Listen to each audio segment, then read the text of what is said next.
bodies, it's signaling fever, making a pyrogen.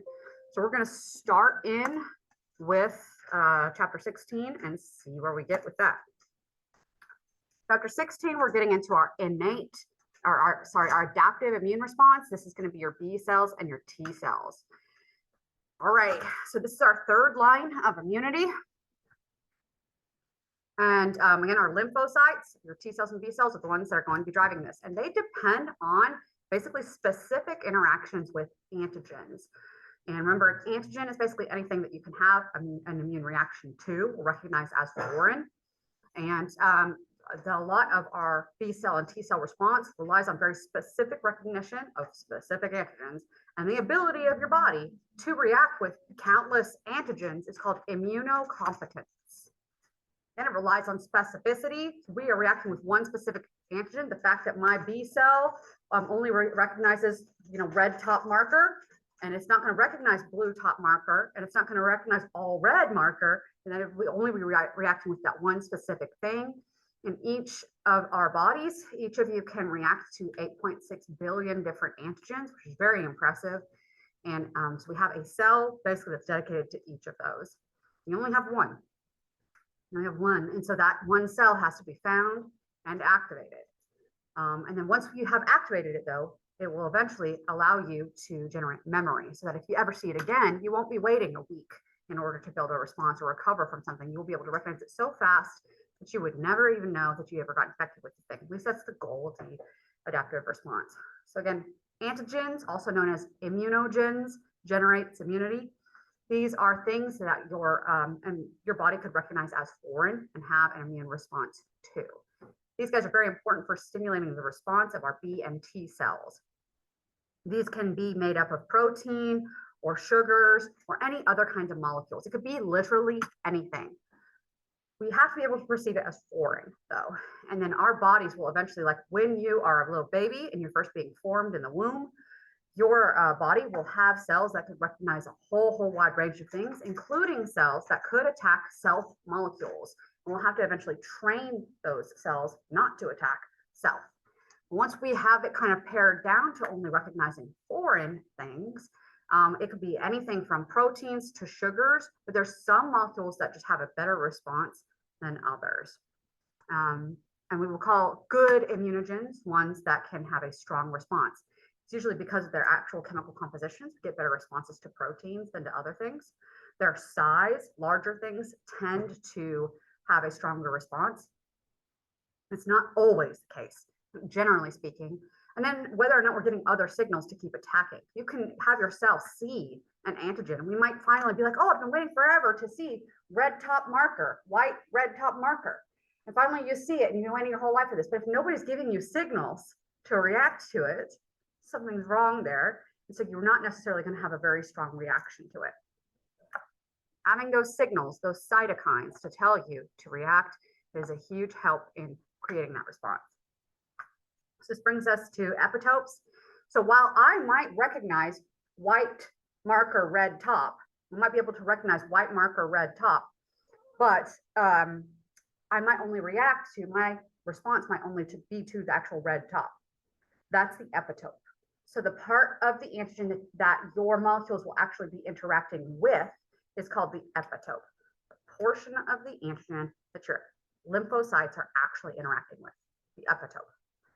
Now, some molecules, so we have a nice big old epitope. We can kind of get a good feel around it. We can start interacting with it with our whole protein interactions. And sometimes we need that there. We might only be touching onto the red cap, but we kind of still need it to be projected out, or we need to have a certain size for it to bind well, and things like that, as well as other things around it to help us interact and get the right signals to interact with things. Some things are just too small. So if we take just the red cap, for example, maybe I can't get a good grasp on it. There's nothing there to help me interact with it well. So if it's too small for us to interact with, that's a hapten. Haptens happen to be too small. And so they by themselves, if they were introduced into your body, we can't get a good immune response to them. However, we can link them to a carrier molecule and get a better response. We'll bring in something else to bind it to, and now there's finally enough that we can get a good response to it. Then when we have antibody that's made to that epitope of that, now when we see the hapten by itself, we've already elicited a response to it and it's easier to react to. So only during that initial response and that activation will we need the carrier molecule. After that, we will have an immune response that doesn't need all that extra stuff to help it keep going. So what's an example of this? We might not think that this is something important, but anybody here ever heard of the Tdap vaccine? I would imagine you would. It's an extremely common one. Yeah? So tetanus, diphtheria, and pertussis. That's the Tdap vaccine. Turns out they are all toxins. If you can block the tetanus toxin, you can block Clostridium tetani from causing an infection and leading to lockjaw and things associated with tetanus. You can block the diphtheria toxin, then diphtheria can't lead to, the bacteria can't lead to the actual progression of diphtheria. And if we can block the pertussis toxin, we won't have those severe symptoms and therefore the disease that's associated with whooping cough. And so these are actually incredibly effective vaccines, but all of those toxins are haptens. So tetanus toxin, too small for our body to react to by itself. Diphtheria toxin, too small. Pertussis toxin, too small. But we put them all together and now we've got them in working all together in one big old group. So now we can get interaction with those individual parts because we have the support from the group. All right. And so those other haptens are working all together to work as carriers for each other in that respect. Otherwise, you wouldn't be able to be having any immunity to tetanus whatsoever. All right, next we have alloantigens. Alloantigens are antigens that we would see on other people. They're not antigens to you, but if I take them and put them in my body, I would see them as foreign. So I have a type A blood. Anybody in here have type B blood? It's not as common, but let's say you had type B blood and I got your blood. My body would attack it immediately and see it as foreign. It's never had any training to think otherwise. So that's an alloantigen. Obviously type B blood, it's not an antigen to everybody else. It's not an antigen if you have B blood, it's a normal marker.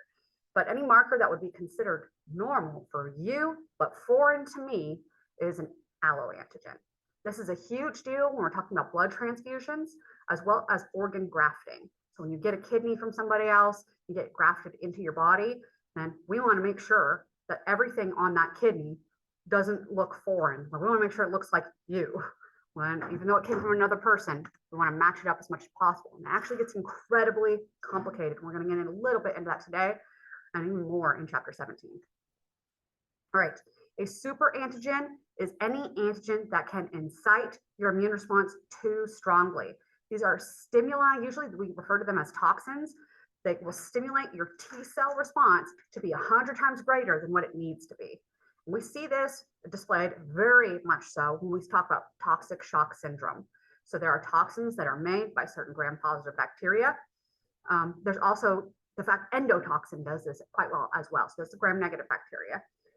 But that these cause a cytokine storm. It's just too much signaling saying, please fight, fight, fight, fight, fight. But there might just be a couple bacteria. We don't need to be overreacting, but your immune system overreacts completely way too much. And that can lead to very severe response, loss, severe loss of blood pressure, and a decline in the functions of your body so quickly that if you have toxic shock syndrome, you left a tampon in for too long, let's say you left it, I don't know, I'm not judging you, but let's say you left it in for 12 hours and it happened to have introduced this particular kind of bacteria, then now once they are able to make this toxin, it will only take a little bit and you will be able to go into shock and could potentially die within a couple of hours. It's not uncommon to die from toxic shock syndrome, and it's not uncommon to die from it within a couple of hours. That is why they make such a big deal on our tampon packages saying that you need to be aware of this. There's actual death at risk, and it is not uncommon for it to happen. So it's really important that we understand why that is, and it's related to those super antigens. Just too strong of a response. All righty. So this is going to be our last slide for the day, I believe. Yeah, basically, yes. Okay. Where's my pen again? I did it again, y'all. Here it is. All right, last slide. Basically, antigens can come from outside of cells or inside of your cells. If you're infected with a virus, you've got foreign crap inside of your cells. Any nucleated cell can get infected with the virus, right? If you have a nucleus, you have the machinery for the viruses to use to multiply themselves. So any nucleated cell is at risk for this. So any cell that has a nucleus is at risk for having a viral infection and therefore needs to have a mechanism to let us know that it's infected. This mechanism is something called the MHC1. Now, 1, either the actual number 1 or the Roman numeral 1, what letter does that look like to you guys? I, maybe? Okay, so we're gonna come back to that, all right? Because this is literally how I remember which one is which, all right? All right, if it came from outside of the cell, just because the bacteria, because bacteria are often, they don't live inside of our cells, right? Even when you have a staph infection, it's not an infection in your cells, but in your tissue, right? But outside of the cells. We still need to control those infections. But the cells themselves aren't necessarily screaming out for help saying I'm infected, but they still need a mechanism in place for our body to know we need to attack it. If it comes from outside of the cells, then our antigen is going to be assessed by what we call antigen presenting cells. We have 3 major antigen presenting cells. As it turns out, macrophages and dendritic cells originated from one original precursor, which is monocytes. This makes it even easier. Monocytes and their derivatives, that's 1, and then B cells. As it also turns out, macrophages and dendritic cells and monocytes are all phagocytes.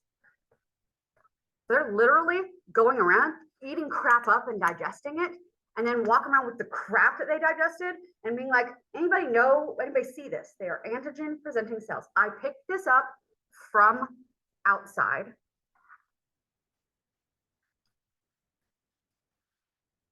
And now I'm showing you on my arm by holding up with my hand saying that this is from outside is called MHC2. All right, came from outside, it's going to be presented on MHC2. So these are only going to be displayed by antigen presenting cells. Only antigen presenting cells can pick stuff up from outside and then break it down and say with their special MHC2 hand, anybody see this flag that I'm waving around? And it has to be presented on either MHC2 or MHC1 in order to activate our lymphocyte response. Otherwise, your lymphocytes, your B cells and T cells, ain't gonna give a damn that you're infected with something. It has to be presented on either MHC1 or MHC2. And these are very general, they're just hands. And it's special hand if it came from outside or special hand if it came from inside. And the fact that it came from outside means we're going to drive one kind of reaction to outside things. If it came from inside, it means we're going to drive the reaction to killing infected cells, killing self-infected cells. It's a different kind of response. You don't want to go killing self cells if everything's outside. It doesn't help you. But you also want to be sure you're killing the inside stuff if you do have inside stuff. So this is how we're going to control our response. Whether it is presented on MHC1 coming from inside, if the call came from inside the house, MHC1. This came from inside of me, I need help. So we say this is on any nucleated cell. Does anybody know off the top of their head one very, very common type of cell in your body that's part of a human cell that does not have a nucleus? Anybody know off the top of their head? Your red blood cells. Your red blood cells do not have nuclei. Your red blood cells do not propagate themselves. They don't divide and make more red blood cells. They have to come from the stem cell precursor, the hematopoietic stem cell. And so those guys will eventually evolve into erythrocytes. But the erythrocytes, with their red blood cells, they don't multiply themselves. They don't have nuclei. They're literally incapable of it. They are, dispensable guys. Well, what are they like? When you watch like Star Trek, you always have those like dispensable guys that like go to the planet and always end up getting killed, but Captain Kirk never gets killed. That's how I always think of like erythrocytes are kind of like that. They're expendable. All right. So they don't have a nucleus. They don't have MHC1, but most of our body cells do because they could get infected with virus. We need them to be able to tell our immune system, oh my God, help, help, help. Something's going on. Will you come check this out and see what's happening to me? And I'm presenting it on MHC1 so that you can know I am saying, hey, self is saying there's some non-self shit going down in here, right? That's basically what's going down. And then your lymphocytes will come, they will recognize this specific antigen on your MHC1. And the fact that MHC1 is holding it helps it know that self is in fact saying, I have this antigen that you recognize and I need help. And that those two things tie together to help activate that specific response. That's the MHC1 side.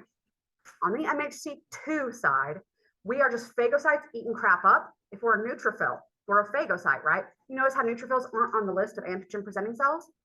Because they're just going around eating crap up and pooping it out and leaving it there. Then the macrophages come and clean up the mess. And then they're saying, I cleaned up all this crap that the neutrophils left. Does anybody recognize this? Now the lymphocytes can say, yes, I see that you picked up this from outside because you're presenting it on MHC2. You picked this up from outside of you, and now we can drive our response to the outside stuff. All right. So that MHC, whether it's 1 or 2, MHC means major histocompatibility complex. Antigen presenting cells have MHC2. All of the cells in your body have MHC1. So any cell that can get infected with nucleus has the ability to call out for help. All right. There's another name for these MHC molecules. It's called HLA, the human leukocyte antigen. So we're calling this a human white cell antigen. It's an antigen that is present on human white blood cells. So I used to work in the transplant lab at Integris. It's the only major organ transplant hospital in the entire state of Oklahoma. Only just recently did OU Children's start doing heart transplants for children. Other than that, if you need an organ transplant, you're going to Integris. That's the only place that does them. So I used to do the testing for those organ transplants for hearts, livers, not livers as much, but hearts, kidneys, and lungs for sure. Those are the hard ones. Livers are a little less tricky. This is the problem. My body sees my cells reaching out saying, with my arms, saying, Lauren arms, you're holding up an antigen. I recognize that you're Lauren arms and you're holding out antigen. Your arms don't look like Lauren arms. My HLA molecules, my MHC molecules look like Lauren MHC molecules. Yours look like yours. And so my body would see just your arms. You're just not holding anything, but my body would see your arms on your cells, just chilling, not asking for help or anything. And my body would say, this looks like MHC1. Am I crazy? This looks like MHC1, but it's not quite right. Clearly it's asking for help. Better kill it. And that's what happens when you transplant an organ into somebody where their MHC looks different than the organ. Is that my body, with all its Lauren arms on all of my cells, all its MHC1s look like Lauren, and all of your kidney cells would have your foreign. It looks foreign to my body. And so my body would attack it. The only markers that we test for when transplanting organs are HLA markers. The only markers that we look at, MHC1. We don't look at any other genetics at all in your recipient or your donor, just MHC1. That's how important this is in regulating the immune response. You can have all these other foreign markers on the cell. Your body won't give a crap about it if it's not associated with the MHC. And so when it sees MHC and MHC looks weird, that's why we have to make sure that the MHCs look exactly the same from donor to recipient. All right, any questions about